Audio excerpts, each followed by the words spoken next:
মোটা চাল 2020 সালে ছিল 30 থেকে 35 টাকা, এখন 55 থেকে 60 টাকা কেজি।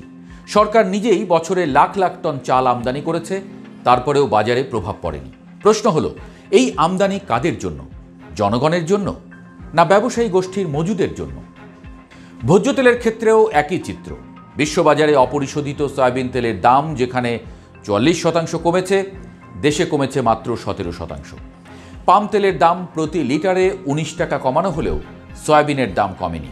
সরকার নির্ধারিত দামে বিক্রির কথা থাকলেও বাস্তবে সেই দাম খাটে না। বাজারে যে দাম চায় ব্যবসায়ীরা তাই নেয়। তদারকির নাম নেই। ব্যবসায়ীরা সিন্ডিকেট করে দাম বাড়ায় আর সরকার চোখ বুজে থাকে। গ্যাসের দামে নাটকীয়তা আরও বেশি। এলপিজির কাঁচামালের আন্তর্জাতিক দাম এখন আগের তুলনায় অনেক কম।